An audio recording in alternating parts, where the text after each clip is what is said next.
Turkey के अंदर intelligence operation में भारत की एजेंसीज ने कैसे मदद की। अप्रैल महीने में भारत के टॉप 5 देश जिन्होंने भारत को क्रूड ऑयल सप्लाई किया था वो कौन से हैं, और भारत में पत्रकारों की हालात के ऊपर जो रैंकिंग्स आई हैं उनमें बाकी देशों के साथ भारत का क्या कंपैरिजन है।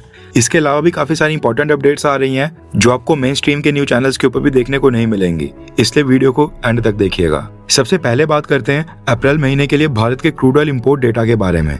रेफरेंस के लिए आपकी स्क्रीन के ऊपर आर्टिकल का स्क्रीनशॉट है। न्यूज निकल कर आ रही है कि अप्रैल महीने में भारत के टॉप 5 क्रूड ऑयल सप्लायर देश थे। इनमें सबसे टॉप के ऊपर है रशिया, और रशिया से भारत ने सबसे ज्यादा क्रूड ऑयल परचेज किया है।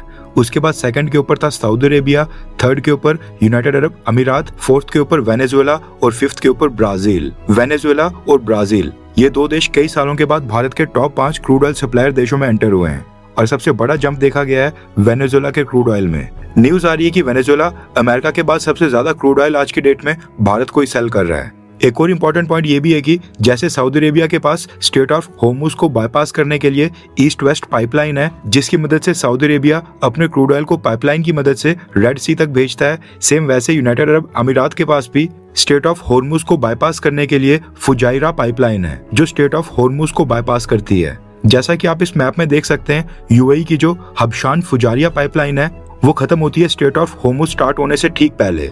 यहाँ पर जहाँ ओमान की बाउंड्री खत्म हो रही है, यहाँ पर गल्फ ऑफ ओमान में यहाँ पर ये पाइपलाइन जाकर एंड होती है।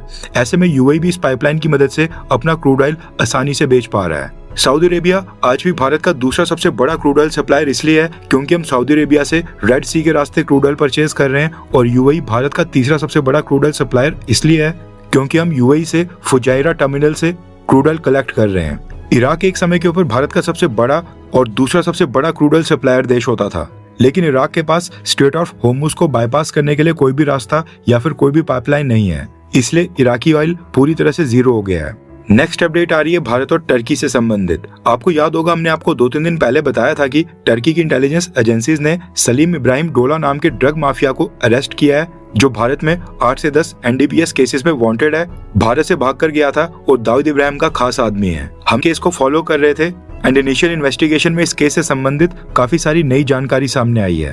रेफरेंस के लिए आपकी स्क्रीन के ऊपर आर्टिकल का स्क्रीनशॉट है। सबसे पहले तो ये खबर आ रही है कि सलीम डोला पिछले 1.5 साल से टर्की इस्तांबुल में छुपा हुआ था और ये अपने रूम और हाइड आउट से बाहर ही नहीं निकलता था। इसने डायरेक्टली किसी से भी बात करना बंद कर दिया था और दूसरे व्यक्तियों की मदद से ये अपने मैसेज पहुंचाया करता था। कुछ दिन पहले इसने अपने हाइड आउट यानी कि जिस जगह के ऊपर ये टर्की में छुपा हुआ था उस कंपाउंड में इसने एक कुरियर मंगाया था। कुरियर में जो सामान मंगवाया गया था उसी की मदद से भारत की इंटेलिजेंस एजेंसीज ने इसके एड्रेस का पता लगाया, और इस कुरियर की डिलीवरी के बाद भारत की एजेंसीज ने इंटरपोल के माध्यम से टर्की की इंटेलिजेंस एजेंसी को कांटेक्ट किया और टर्की को सलीम इब्राहिम डोला की पिन पॉइंट लोकेशन और एड्रेस ट्रैक करके बताया। कहने का मतलब है कि टर्की को भी कानो कान खबर नहीं थी कि उनके देश में इतना बड़ा ड्रग माफिया छुपा हुआ है, और ये भारत की एजेंसीज ने ही टर्की में उसकी लोकेशन को ट्रेस करके उनको बताया। इसके साथ ही ये भी न्यूज निकल कर आ रही है कि सलीम डोला के पास से 2 इंडियन और 1 बुल्गारियन पासपोर्ट मिला है, यानी टोटल 3 पासपोर्ट मिले हैं, और ये टर्की के अंदर बुल्गारियन पासपोर्ट के ऊपर एंटर हुआ था जिसमें इसका नाम हमजा लिखा हुआ है। भारत की एजेंसीज ने भी बुल्गारिया को कांटेक्ट किया है और ये पता लगाने की कोशिश की जा रही है कि क्या ये बुल्गारियन पासपोर्ट फेक है या फिर ऑथेंटिक है, और अगर ऑथेंटिक है तो सलीम डोला ने ये बनवाने में कैसे सफल हो गया। अभी के लिए तो खैर मुंबई की कोर्ट ने सलीम डोला को 8 मई तक नारकोटिक्स कंट्रोल ब्यूरो की कस्टडी में भेज दिया है। टर्की की सरकार ने इसके ऊपर अभी तक कोई भी स्टेटमेंट नहीं दी है। जैसे टर्की की तरफ से कोई बयान सामने आता है हम आपको वो भी बता देंगे। अगर आपने हमारे चैनल इंडियन अफेयर्स को सब्सक्राइब नहीं किया तो कर लें।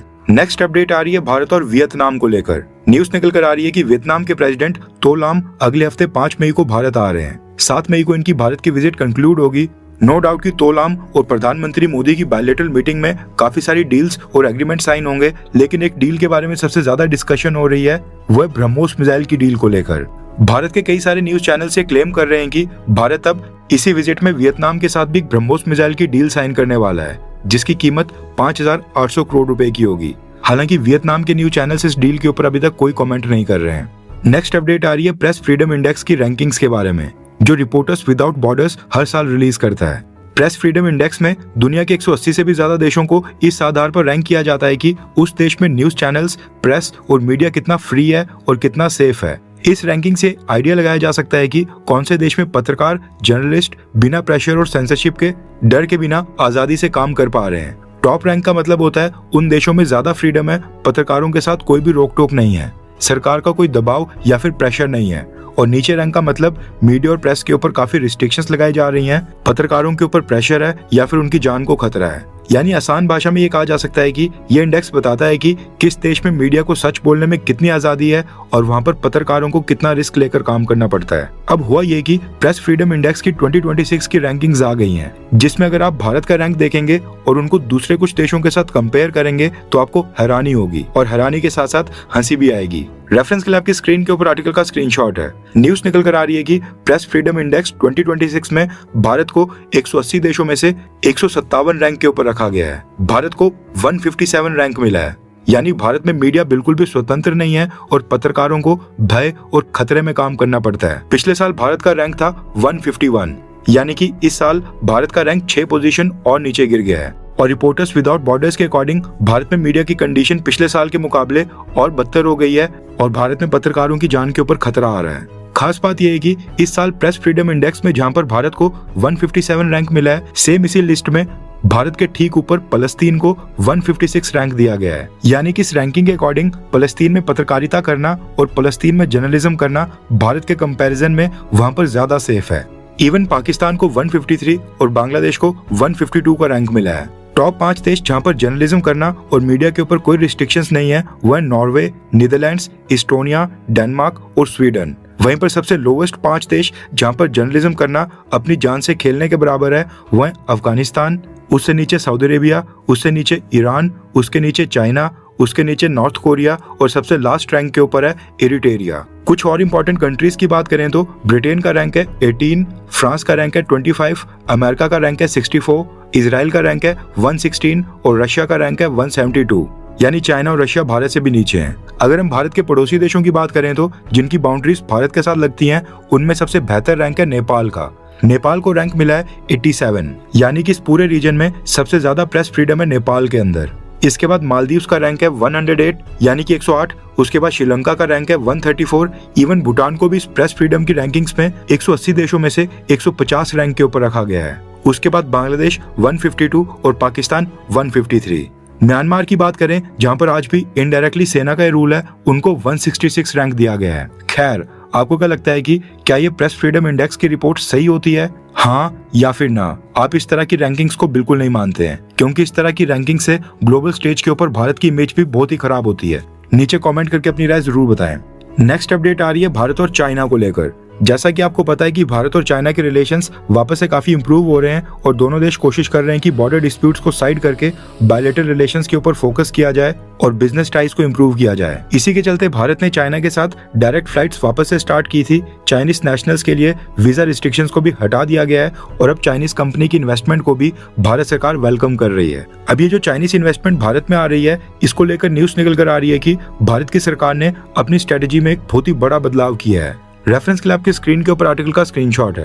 न्यूज आ रही है कि भारत की सरकार ने 7 ऐसे सेक्टर्स को आइडेंटिफाई किया है जिनमें चाइना की इन्वेस्टमेंट प्रपोजल्स को तेजी से फास्ट ट्रैक मोड के ऊपर अप्रूव किया जा रहा है और आगे भी इन 7 सेक्टर्स के अंदर फास्ट ट्रैक अप्रूवल दिया जाएगा। यानी कि इन सेक्टर्स में अप्रूवल लेना चाइनीज कंपनीज के लिए आसान होगा, जबकि जो बाकी के सेक्टर्स हैं वहां पर भारत सरकार पहले की तरह स्ट्रिक्ट कंडीशंस के साथ आगे बढ़ेगी। अभी जो 7 सेक्टर्स हैं जिनमें इन्वेस्टमेंट करना चाइनीज कंपनीज के लिए आसान होगा, ये हैं capital goods, electronic capital goods, electronic components, polysilicon and ingot wafers, advanced battery components, rare earth permanent magnets और रेयर अर्थ प्रोसेसिंग। अगर इन सेक्टर्स में चाइनीज कंपनीज इन्वेस्टमेंट करना चाहती हैं तो भारत की सरकार उन कंपनीज को 60 दिनों के अंदर ही अप्रूवल देने के लिए रेडी है। न्यूज के अकॉर्डिंग साल 2020 में कोविड-19 और गलवान घाटी की घटना के कारण जो रिलेशंस खराब हुए थे, उसके कारण भारत सरकार चाइनीज कंपनीज के इन्वेस्टमेंट प्रपोजल्स को अप्रूव ही नहीं कर रही थी, जिसकी वजह से चाइनीज कंपनीज के 600 इन्वेस्टमेंट अप्रूवल्स अभी तक पेंडिंग पड़े हुए हैं। अब भारत की सरकार चाइनीज कंपनीज के इन 600 प्रपोजल्स को रिव्यू कर रही है और इनमें से उन इन्वेस्टमेंट प्रपोजल्स को फास्ट ट्रैक अप्रूवल दिया जाएगा जो इन 7 सेक्टर्स में इन्वेस्टमेंट करना चाहते हैं। गवर्नमेंट का कहना है कि सेफ्टी और सिक्योरिटी हमारी फर्स्ट प्रायोरिटी है, इसलिए ड्यू डिलीजेंस यानी पूरी तरह से जांच पड़ताल करने के बाद ही इन्वेस्टमेंट प्रपोजल को अप्रूव किया जा रहा है। अब ये जो 7 सेक्टर्स भारत सरकार ने आइडेंटिफाई करके इनमें इन्वेस्टमेंट फास्ट ट्रैक करने का फैसला किया है, ये सारे स्ट्रेटेजिक तौर के ऊपर भारत के लिए सबसे इंपॉर्टेंट सेक्टर्स हैं, इसलिए भारत ने इनको फास्ट ट्रैक मोड के ऊपर डाला है। यहाँ तक अगर आपने हमारी वीडियो देख ली है तो इसका मतलब है कि आपको हमारी ये वीडियो काफी अच्छी लगी होगी। भारत की फॉरेन पॉलिसी, हमारी अर्थव्यवस्था और डिफेंस से संबंधित काफी सारी इंपॉर्टेंट न्यूज होती हैं जो बाकी चैनल्स कवर नहीं कर रहे हैं या फिर बाकी चैनल्स मिस कर देते हैं। हम वो सारी इंपॉर्टेंट न्यूज कवर करने की कोशिश करते हैं। प्रॉब्लम ये है कि अब हम चीजों को थोड़ा और प्रोफेशनल लेवल के ऊपर लेना चाहते हैं, टीम को बड़ा करके चैनल के ऊपर अपग्रेड्स करना चाहते हैं ताकि और भी बेटर और प्रोफेशनल वीडियोस आपके लिए हम लाते रहें। हम चाहते हैं कि बेटर रिसर्च करके ग्लोबल थिंक टैंक्स की रिपोर्ट्स, इंटरनेशनल पॉलिसी पेपर्स और ग्लोबल लेवल के ऊपर भारत के लिए कौन सी चुनौतियां आ रही हैं उसको डिटेल में स्टडी करके आप तक और बेटर तरीके से पहुंचाया जाए। इसके लिए हमें रिसर्च, एडिटिंग और कंटेंट क्वालिटी को इम्प्रूव करना होगा और उसके लिए टीम भी एक्सपैंड करनी होगी। ऑनेस्टी के साथ मैं आपको बताना चाहता हूँ कि हमारे पास इस चैनल को नेक्स्ट लेवल के ऊपर लेने के लिए जुनून और जज्बा ये दोनों ही हैं। एक दिशा भी है जिसकी तरफ हम आगे बढ़ना चाहते हैं, लेकिन फंड्स की कमी आ रही है। हमें बस आपके सपोर्ट की जरूरत है जो आप हमारे चैनल का मेंबर बनकर हमें दिखा सकते हैं। हमने इंडियन अफेयर्स चैनल के ऊपर मेंबरशिप स्टार्ट कर दी है और मेंबरशिप को ज्वाइन करने का लिंक वीडियो के डिस्क्रिप्शन में दे दिया गया है, जहां से आप बहुत ही आसानी से चैनल को ज्वाइन कर सकते हैं। एंड ऐसा नहीं है कि आपको चैनल मेंबर बनने का कोई भी बेनिफिट नहीं होगा। चैनल मेंबर्स के लिए, यानी कि जो भी लोग ज्वाइन करते हैं, हम उनके लिए हर हफ्ते 3 से 4 स्पेशल मेंबर्स ओनली वीडियोस लाते रहेंगे, जिसमें हम global think tanks, international experts और डिटेल जियोपॉलिटिकल एनालिसिस को शेयर करेंगे, जो अक्सर इंटरनेशनल रिपोर्ट्स, रिसर्च पेपर्स और एक्सपर्ट डिस्कशंस पे मिलते हैं। लेकिन जो हमारी नॉर्मल वीडियोस होती है उनमें उसको डिटेल में कवर करना काफी मुश्किल हो जाता है। बाकी जो नॉर्मल वीडियोस हमारे चैनल के ऊपर अभी आ रही हैं वो सब व्यूअर्स के लिए आती रहेंगी, लेकिन जो लोग चैनल को ज्वाइन करते हैं उनके लिए स्पेशल कंटेंट आएगा। आई होप आप लोग मेंबरशिप को ज्वाइन करके हमें सपोर्ट करेंगे ताकि हम आपस में एक साथ मिलकर इस चैनल को नेक्स्ट लेवल के ऊपर ले जाएं। ज्वाइन करने का लिंक डिस्क्रिप्शन में है। जय हिंद, वंदे मातरम।